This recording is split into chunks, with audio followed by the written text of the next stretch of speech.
A lot of cars these days come with Apple CarPlay or Android Auto integration, which allows you to transform your manufacturer's user interface into something designed by Apple or Google. It's a lot more user-friendly when it comes to, text messages, phone calls, music, navigation, compared to what you'd get from your manufacturer. But in a lot of situations, you have to plug your phone in wired in order to use this feature. So in this Mercedes GLA, we have to plug our phone in to actually take advantage of Apple CarPlay, and it's great for responsiveness and being able to keep your phone charged, but it's not the best for mobility or passing your phone around the vehicle. But there's finally a fix out there from CarlinKit in order to convert this wired setup into a wireless one.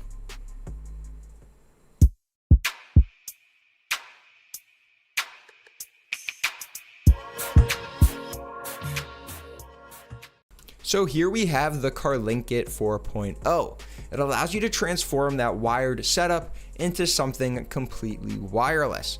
So in this small little box is an adapter that transforms that wired input into a Bluetooth connectable setup that you can just connect your iPhone or Android device to your vehicle over Bluetooth rather than having to plug in.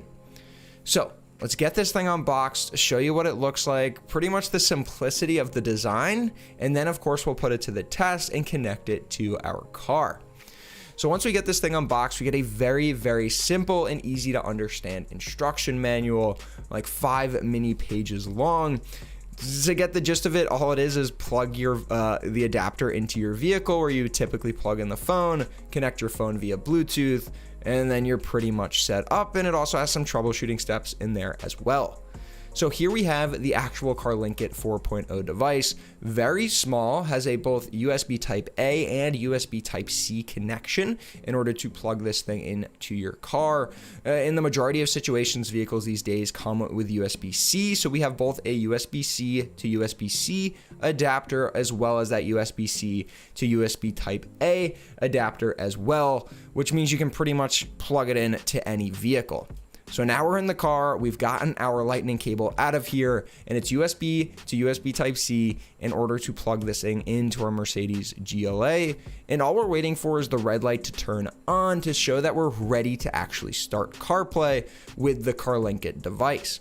So as soon as we plug this thing in and it turns to this red light, we can see on our built-in display that we can accept the CarPlay terms of service. We can accept and start. It starts Apple CarPlay, and we boot into the CarlinKit screen that asks us to connect to the CarlinKit 4.0. So now all I have to do is go into my phone's Bluetooth settings, find the name that it lists on the screen, connect to it, and say allow CarPlay.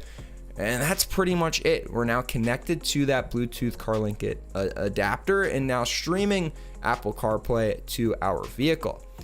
And it's super, super responsive, which you'll see here. Pretty much zero input latency compared to what I was getting with the wired setup. Like very difficult to notice any difference when it comes to scrolling or clicking or anything like that. Sometimes animations might take a little bit longer or might be a little bit laggy because we are streaming those from the device. So that might be a little bit slower compared to a wired setup. Overall, extremely difficult to tell and a very, very nice way to do this integration wirelessly. Now, the one thing I might have had a little bit of difficulties with was I purposely tried to disconnect my phone. And you can see here, this is either a Mercedes thing or a CarlinKit thing, or maybe it's just a bug, but the CarPlay screen stayed up, frozen, and covered the actual user interface of the Mercedes system, which just required me to actually unplug the CarlinKit box in order to get this to come off of the screen. I think you're bound to have these types of issues with this wireless type of adapter, but the simplicity of actually fixing it is very, very nice. Just unplugging it, plugging it back in as you would typically do with other IT devices. So no real concern there. And once we do get it unplugged and we just plug it right back in, we're off sailing again. You just have to connect your phone. You've already made that Bluetooth connection, so it's just reconnecting to it from your history. And it's as simple as letting the CarlinKit box boot back up into the Apple CarPlay settings, connecting to it, and that's it. And we're back into using Apple CarPlay wirelessly. And if you want to, you can kind of go back and forth. You can bring this device with you and you know you want to use it wirelessly. You can bring your wired connector as well, depending on if you need to charge up. Overall, this is just a really nice adapter in order to be able to kind of use it whenever you need to, or whatever situation you might want to use CarPlay in a wireless setup. I also wanted to put to the test actually turning the vehicle off and then turning it back on, which you'll see in a little bit. And it's very smooth in terms of the transition. As soon as we turn the vehicle off and turn it back on, our phone automatically reconnects Bluetooth to the CarlinKit CarPlay box and knows it's in CarPlay mode, and everything works flawlessly. So there might be a few hiccups here or there, but it's as simple as unplugging and plugging back in, and you're back off to the races.